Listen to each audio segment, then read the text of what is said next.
Today on the Marvel Cinematic Universe podcast, we have seen the second Shang-Chi trailer, and it is time to talk about this trailer, break it down frame by frame. Let's get into it. All that right after this ad we have no control over. Step up to the plate and get the best lines in baseball with William Hill Sportsbook. When you play with our money lines, you win more when you're right. So sign up today and start betting risk-free. Download the William Hill mobile app and your first bet of up to $500 is risk-free using promo code RadioRF. New users only. Must be 21 years or older and present in Virginia to bet. Paid and free bets. Terms and conditions apply. Gambling problem? Call, text, or chat our confidential and toll-free helpline at 1-888-532-3500. William Hill Sportsbook. Let's make it interesting. Enjoy. Thanks. You order breakfast at the McDonald's drive-thru. Tell yourself you'll wait to eat it at work, but it smells way too good. So you eat it right there in the McDonald's parking lot meal. There's a meal for every morning at McDonald's. Right now, get any size iced coffee for 99 cents until 11 a.m. and pair it with your favorite breakfast sandwich or one of our tasty bakery treats. Price and participation may vary. Ba-da-ba-ba-ba. McDonald's. I'm loving it.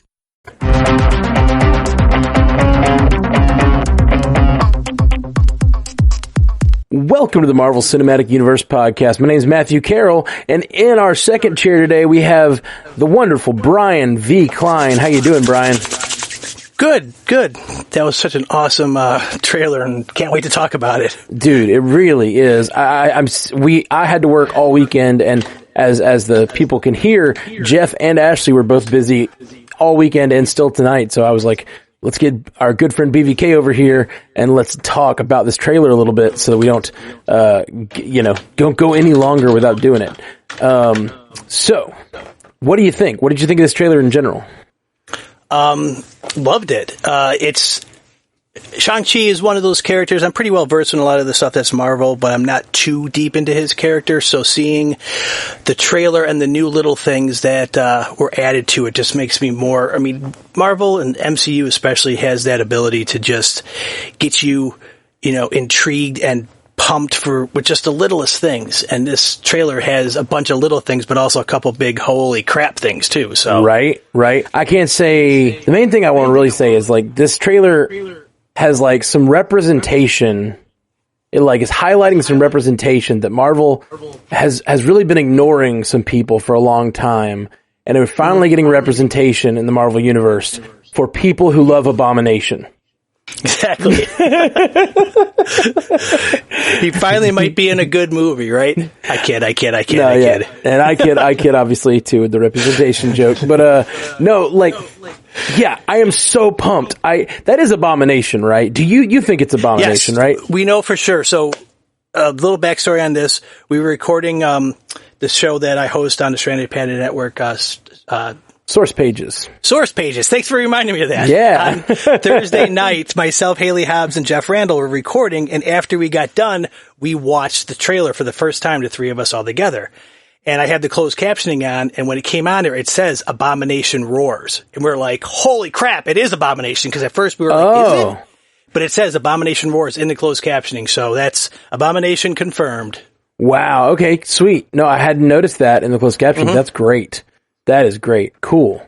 Well, I can't be more, I love Abomination. I've been saying how much I wanted him back for like a long, long time. I remember them saying, isn't Tim Roth and Emil Blonsky was already set to come back in She-Hulk, I believe. That's they right. announced he was back for that. So him coming in here. Now, I don't think they do that. There are a number of Abominations in comics. I wouldn't think that they would make multiple Abominations for this. I mean, it has to be Emil Blonsky. It has to be the Tim Roth character. It's gotta be. 100%. I think there's no way that it's not, the Abomination we know. And like, the thing that's most exciting to me about that, obviously Abomination's incredibly exciting to me because that's a character that I really love. Mm-hmm. I love the actor who plays him, but and we know he's already coming back for She-Hulk. So, and he's good. That's a courtroom series. So my thinking is maybe something happens in this that he has to be in court for. Right? Like, that kind of makes sense. Or they're still trying him for the damage he did to Harlem back, 12 years ago, whatever. Sure, but that's a really long time for him to have not gotten on trial. And maybe that's what it's about. Like, it kind of mimics real life if, the She-Hulk series is about. It's like they threw him in the fridge. It's kind of like Guantanamo. You know, you've got these people who've been waiting to stand trial for like 20 years because because it's like a tricky legal gray area. It's been hung up in the appellate court. So yeah, exactly. So Emil Blonsky has been like hung up in the appellate courts all this time.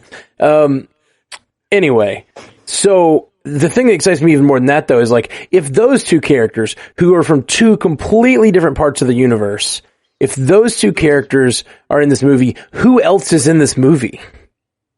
I can tell you right now, and this is another thing that's been brought up in our chat, and it has to be debunked because most people know that I am a big Fin Fang Foom fan. That was not Fin Fang Foom in the underwater scene. That was a character called the Great Protector. Okay. He is a dragon. He's been I think he was briefly glimpsed in the first trailer, but I know that he's been out there in the promotional side with the toys and the pops and stuff. So it's not Fin Fang Foom. Fin Fang Foom does have a history with the Ten Rings. I believe he was the one that actually brought him to Wenwu, or whoever the first Mandarin was, or had something to do with that. But that is not him in the movie. He could show up. I hope he does. I'd lose my shit, but that wasn't him in the trailer. What? Well, give me I know nothing about Fin Fang Foom or any of the dragons of the Marvel universe. So, like, give me like the 1 minute version of like what's up with the dragons. It all depends. This one, you knew that they were going to pull from the mythology because Asia and Chinese mythology has a lot of strong dragons in the background, in their history. So I think that's what they described why with this Great Protector, his name is the Great Protector, which sounds, omnipotent, but I end up thinking from when I'm looking at it is that he could be one of the antagonists in the movie too. So, I can't really get into Fin Fang Foom too much because he is sort of like a weird kid. He's usually a bad guy. He's usually a guy that creates a lot of havoc and stuff like that. They used him in the MODOK series for comic relief, which was funny, but I liked it because he does not get any representation usually because he's such an obscure character. Right. But I know you're a fan. Yeah, I'm a huge fan of him. Which makes it good. It makes it hard to getting merchandise for him because it's very rare, but I have some. I've got a big 18-inch Marvel Legends here and a couple t-shirts. So. That's awesome. Okay.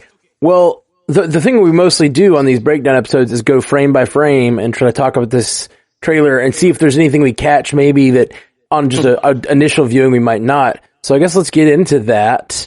And there are a few things that are notable, for sure, that I've already kind of just looking at the trailer closely I've seen, but let's get into it and kind of talk about this thing frame for frame and see what you think. If you are not watching this on YouTube or Twitch, check it out on YouTube. If this episode's out online, it's probably out on YouTube as well. So check it out if you want to see exactly the frames we're looking at and things like that. So here we go. Let's look at this thing. All right. There's five of the 10 rings. Yeah. So the 10 rings. I always, in comics, they're rings as in, finger jewelry. Like finger jewelry, yeah. But they have had instances where they are actual, banglets or bangle, whatever those things are, Okay. I would think that those things, if they're not activated, would be hindrances in fighting because they're moving around too much on your hands. Yeah, I wonder. I assume it could be used for protection. Like, if a sword's coming at you, you could probably use them to block and things. Yeah. If you're proficient enough with them, I'm sure they could be an asset and not a detriment. But I see what you're saying for sure. It seems to be. It appears to me that the 10 rings in this lore is going to be more like a single thing. Like, it seems like they're always working together. At least in the moments we see them in the trailer. The way I understand it from comics is they work as different rings do different things. Yeah, like I said, I remember it being almost like a, not quite an Infinity Stone type thing, but each ring has a different power set, which, if we're looking at here, 1, 2, 3, 4, 5, 6, 7, 8, 9, 10. So that's probably the 10 representations of the 10 rings there. Yeah, and I'm really curious if we have any Chinese viewers or listeners, do these characters, what do these characters mean, I wonder? If anything, or they could be, representations of something. Anyway, yeah, we're looking at a flag waving. And looks to be on a battlefield or something. Yeah, and then the first shot of these rings activating, which looks amazing. Yeah, I'm never concerned with the CGI usually with in Marvel in the MCU films. Yeah, and this looks really good. And then there's a shot of I guess the Mandarin swinging. Wenwu. Is that the so is he the Mandarin? It's Wenwu the Mandarin. Wenwu is Shang-Chi's father, and I believe he is the Mandarin in the movie. Correct. Okay, so Wenwu throwing it showed him like slinging them as almost like a melee device, and then throwing them and like blasting a door open in a castle. It looks like, and again, it looks like either ancient times or some other realm. We've discussed that on the cast, like, you know, it kind of looks like ancient times, some sort of ancient battle. What are your thoughts on that? Yes. I have learned with MCU altogether to enjoy what you're seeing and try to, obviously your guys' job is to speculate on stuff, but don't lose your collective minds over it, because then if you're wrong, it's just like, oh my God, WandaVision taught us anything. It's, temper your expectations. And so with this, it's like, if it's one thing, it's cool. If it's the other thing, it's cool. Yeah. The thing with the thing that not to point any fingers at any two other MCU cast players, but like you can speculate all you want, enjoy the speculation, and talk about the options and possibilities, but don't get so held on to one theory that you're not enjoying the thing. Are you talking about Matthew Fox and Jay Scotty? Yeah. Those are the two regular MCU cast contributors I'm talking about. Talking out of school about some people, huh? So I'm zooming through the trailer here. Still, just kind of like there's a moment of him talking to his son, Wenwu talking to his son Shang-Chi, and he says an interesting line. He's like, "These 10 rings have given our family power for generations. If you want them to be yours, you must learn to show me that you are strong enough to handle them," or whatever. Something to that effect. It's interesting. What do you think? The character of Shang-Chi, clearly he's resisted being a part of his father's world. Right. It's almost like one of those mafia type movies where the heir apparent is given the opportunity to take over the family business, so to speak, and he doesn't want to continue it on that way. Shang-Chi's always been a benevolent character where he's not following in the footsteps of the criminal organization, pretty much.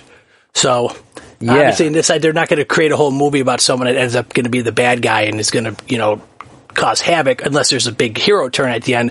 But it's almost, he's already shown in the previous trailers that he's taking time off. They gave him 10 years to find himself, and it seems like he doesn't want to come back.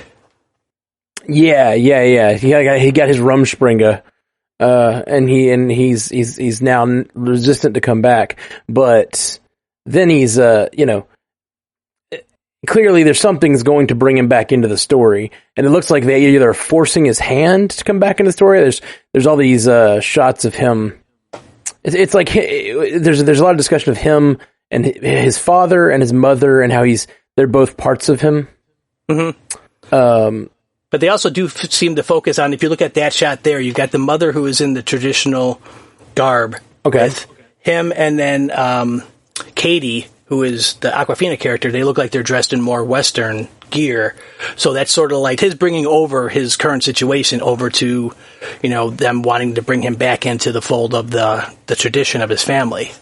Yeah. I see that as being both like the old school and the new school.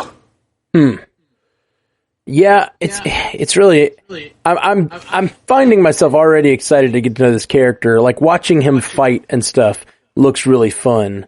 It's almost like he seems to panic a little more. Like there's the moment where he's falling out of the bus and his feet are kind of kicking onto the bus in this trailer. Right. And that made me like, I don't know. It looks like I'm going to be scared for him in moments, which is exciting.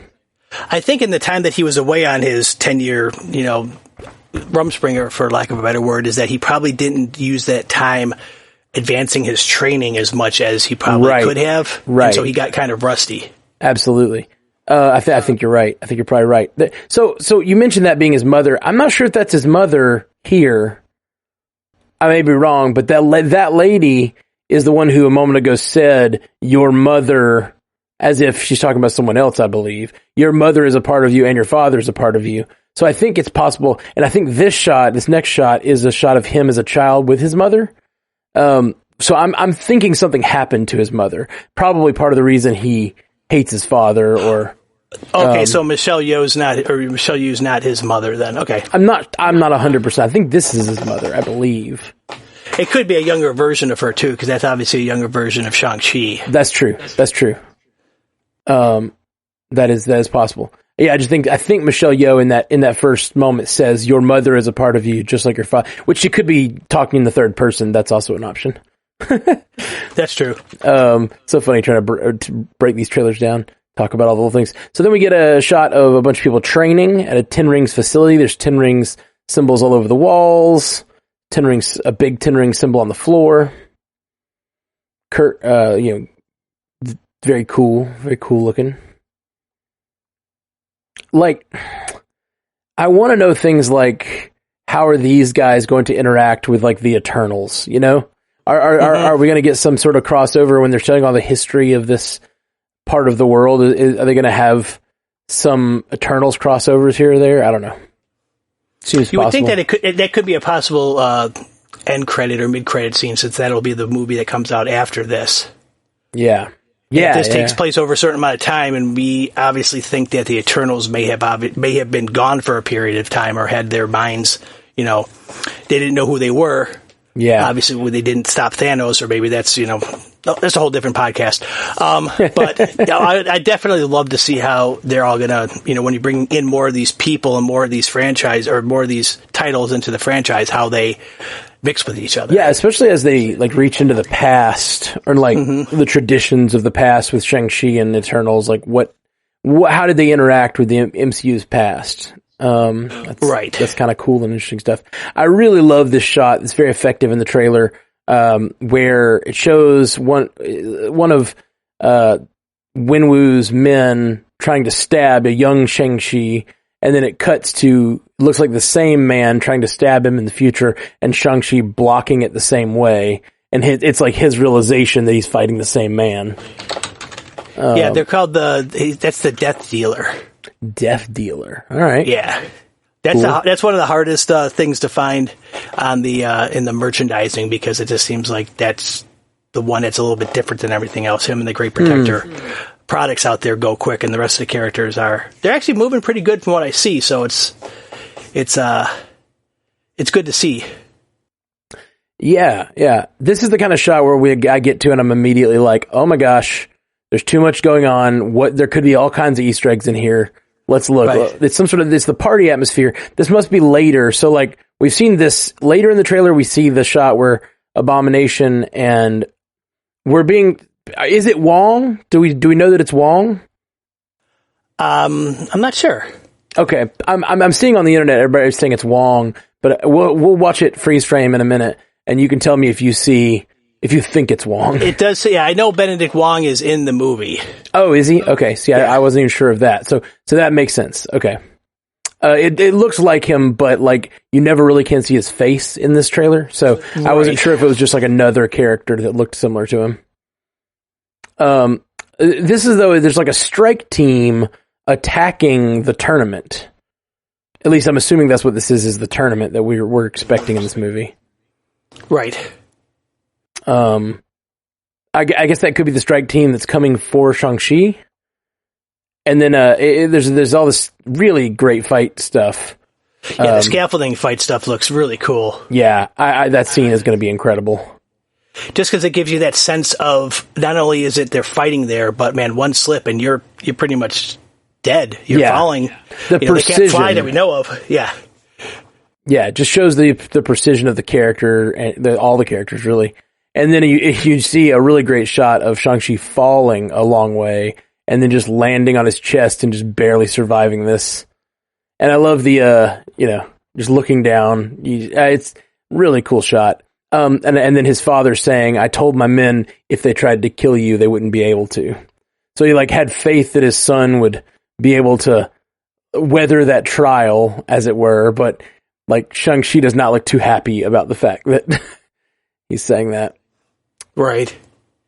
I'm not seeing a lot in the way of like, there's all these shots that have a lot going on, and I want to look at them for Easter eggs, but I'm not seeing a lot really. So I'm guessing this is his father, Wenwu, earlier in life, and that's a young Shang-Chi. He's watching his dad like be a criminal, basically, looks like, which he says, he's talking about his dad in the scene, talking about Aquafina, saying, he's just a criminal. He's a powerful man, but he's just a criminal. He uses his power to commit crimes. And I'm thinking we're going to get a little more on the backstory of that, like, oh yeah, that Wenwu will have a more complicated history than just being a criminal, Right, because that he is that legend of the Mandarin is something that's already out there, as we saw in Iron Man 3. So if this is the actual guy that was, I know that the Trevor Slattery character made it a caricature in a sense, but there still was that side of the Mandarin that struck fear into people. So now that we see what he can do, I mean, hell, when you showed the first scene with the 5 rings and he used it as a melee weapon to take out a door, and then in that one scene he used it at close range to hit a person, that guy probably exploded. That went through him and just like disintegrated him. Right. Man. It's like, whew, that's why they don't show it on scene, man. It's just, yeah. Don't show the death on scene like that, because that would just be like way too, there's the R rating right there. And then we get a shot of Shang-Chi watching, Michelle Yeoh's character, leaf bending. That's it's sort of probably like an airbending type thing there. Yeah, totally. Because it's not moving the ground, so it's not earth bending. Do you think that, it's just a joke. It's just leaf bending. But then there's a shot of a bus running over a very fancy car. What do you think the odds are that fancy car is one that Shang-Chi parked? Probably pretty good. Right? Or someone important parked it there. Exactly. Like I could totally see like some jerk or something like giving the keys to Shang-Chi parking the car, and then like that happening to the car later. Well, if you look at it too, and that scene, the curb is parked, or the curb is painted yellow, and that usually means, I think, that you're not supposed to park there. Yeah, most of the time. So I could actually see, what's funny is that all of a sudden after that scene, Tony Stark comes walking out like, what the hell? Oh man, what a great cameo that would be. Like if this is happening a few years earlier or something. Yeah, obviously, this is not, if it's current date, then that'd be kind of creepy. Look at that. Oh man, look how close this comes. What's it, Razor Fist? Is that his name? Taser Face. No, it is, Razor Fist. I thought so. And I was like you, I thought that was what's his face from the Expanse. The Expanse. He looks a lot like him in that first trailer, but then when I really slowed it down, I was like, oh, maybe not. No, but he does strike. I mean, they could be, they could play brothers in a movie together or something. Oh, for sure. Shang-Chi back with his life, with his friends, and him and Aquafina are just close. It seems like those are like shots I think they used in the first trailer too, with them sitting around the table. Yeah, for sure. Okay.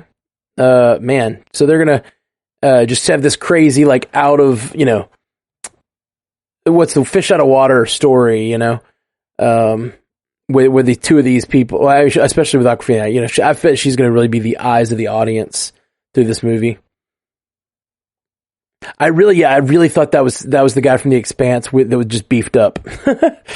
He's pretty beefy on The Expanse too, but probably, he got the Marvel treatment and got right there. You could tell it's not him. He doesn't have the same eyes. Yeah, for sure. But he pretty much looks. He has the same haircut, same style, same build. Mm-hmm. But he has a hand instead of a. That's a freaking cool ass attachment. Yeah, dude. Like watching. I love being able to watch this stuff frame for frame, and you just get to appreciate like how good at this stuff Marvel is, Right. We get to see a lion dog. I forgot I don't know what their actual names are. They're called like the Spirit Lions or something.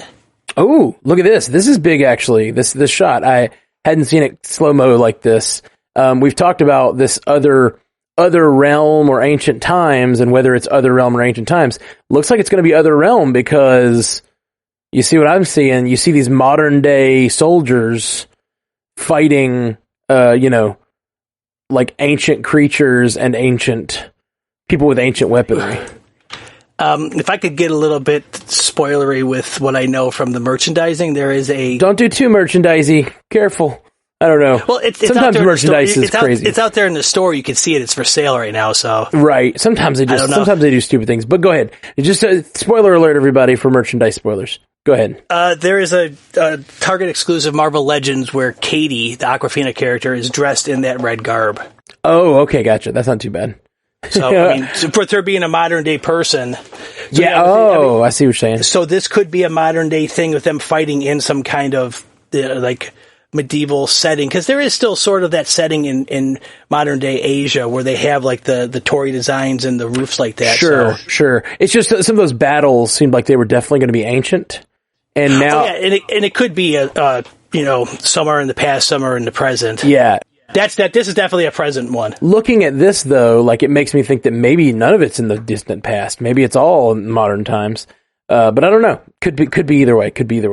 For sure. That's true. All right. Well, so we see, this shot, we finally, get the same shot we saw in the last trailer. There was some debate among us about, he's fighting his sister.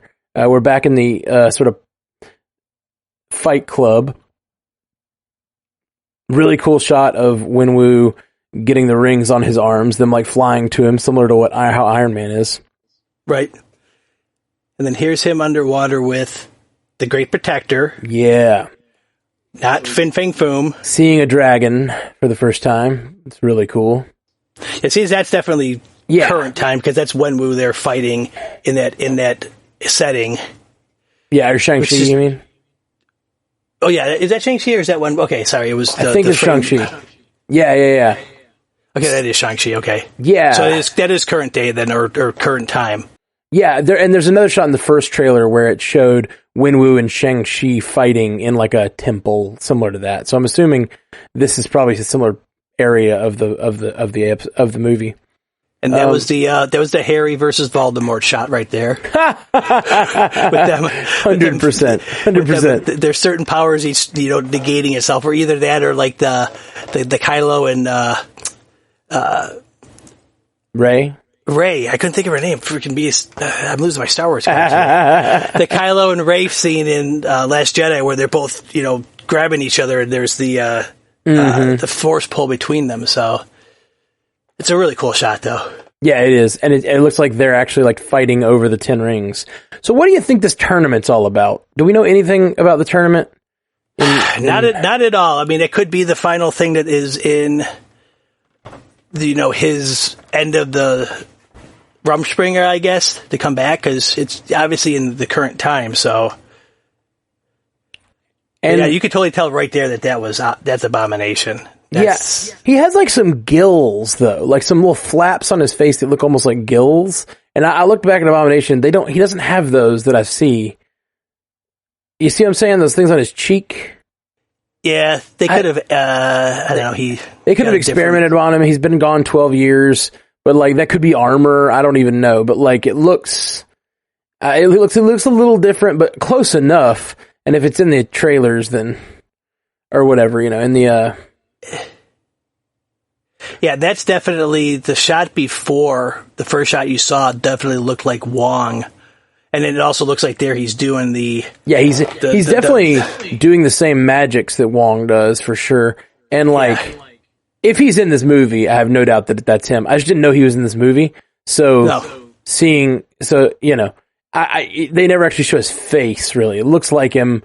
Like he's too blurry here. Even looking frame for frame, you can't really tell if that's Wong or not. To me, if not, it's definitely a wizard. A wizard, yeah. One of the big three. Yeah, like my shirt. I like your shirt a lot, man. That's a great shirt. There's also something in this shot there's been much debate about.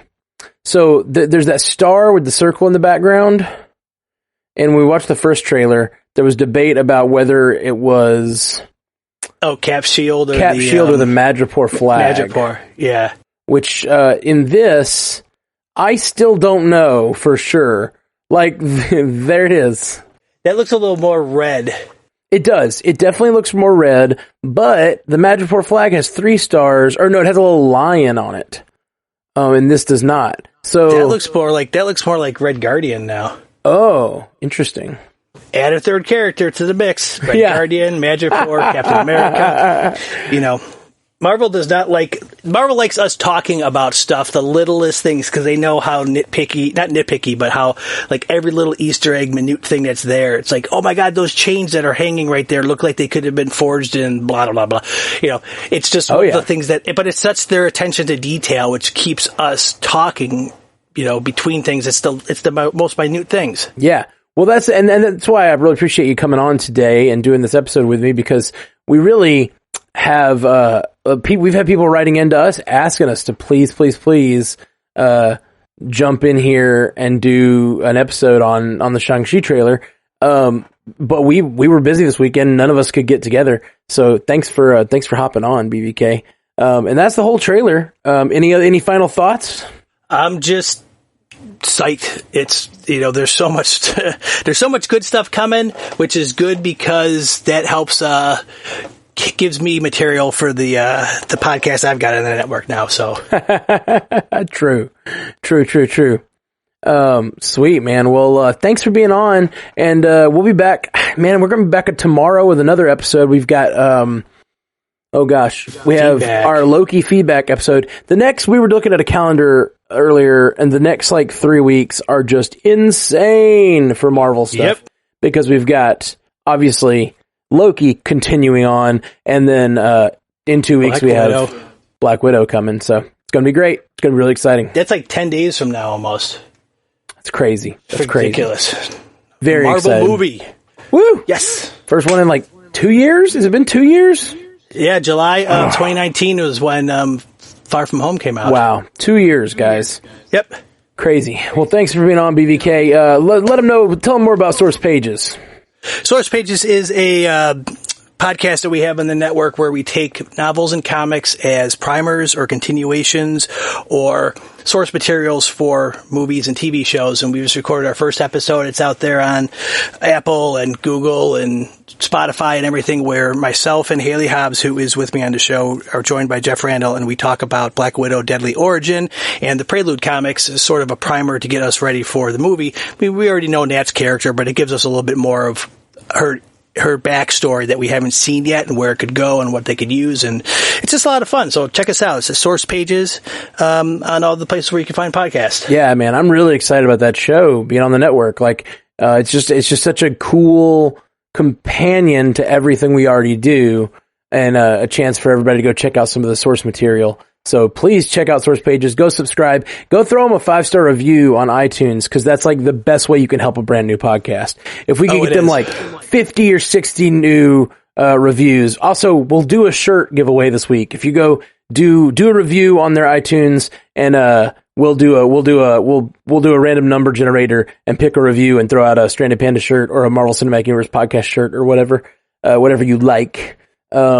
To get them so much. Some Sounds cool. Of course, man. We've got 14 already. So, dude, that is awesome. It's been 4 days since we launched our episode 0, and it's just been overwhelmingly positive. It's just a fun time, and it's just reassuring that people are out there liking new content, and it's just the perfect place. The network is so great, and the all the pandas.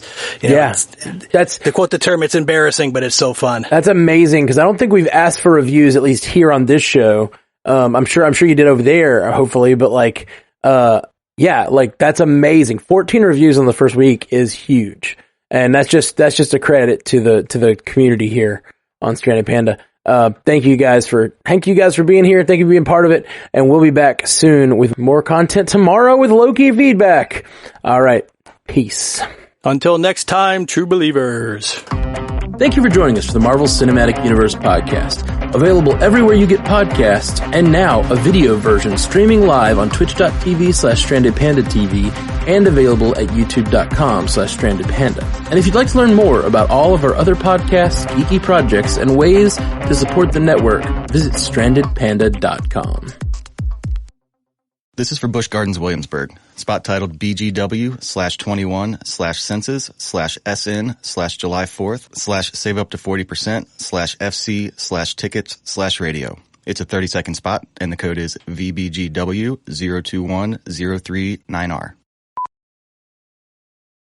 Nothing ignites your senses like the European adventures and world-class thrills of Busch Gardens Williamsburg. Hear the gravity-defying drops and speed of our record-breaking coasters.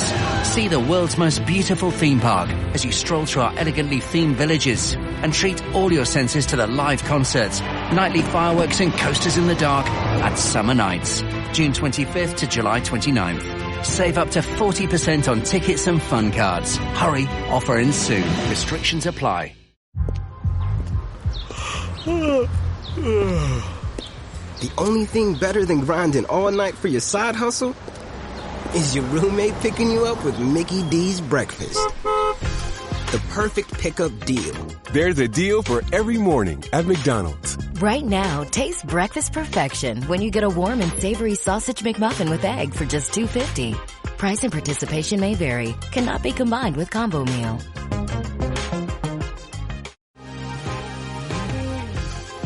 Been thinking about McDonald's all day. Can't get it off my mind. I can already taste it. Ooh, got my mind on my mouth and my mouth ready for some Mickey D's deal. There's a deal for every moment at McDonald's. Right now, get 2 of your favorites for just $3.50. Mix and match a classic McChicken, a hot and spicy McChicken, or a juicy McDouble. Price and participation may vary. Cannot be combined with combo meal. Single item at regular price. Now is the chance to use reliable energy to grow your money with the Dominion Energy Reliability Investment. Our new investment product offers competitive returns, no maintenance fees, and flexible online access to your money. Make the reliable investment in reliable energy. The Dominion Energy Reliability Investment. To find out more, go online to reliabilityinvestment.com. That's reliabilityinvestment.com. Thanks. Order breakfast at the McDonald's drive-thru. Tell yourself you'll wait to eat it at work, but it smells way too good. So you eat it right there in the McDonald's parking lot meal. There's a meal for every morning at McDonald's. Right now, get any size iced coffee for 99 cents until 11 a.m. and pair it with your favorite breakfast sandwich or one of our tasty bakery treats. Price and participation may vary. Ba-da-ba-ba-ba. McDonald's. I'm loving it.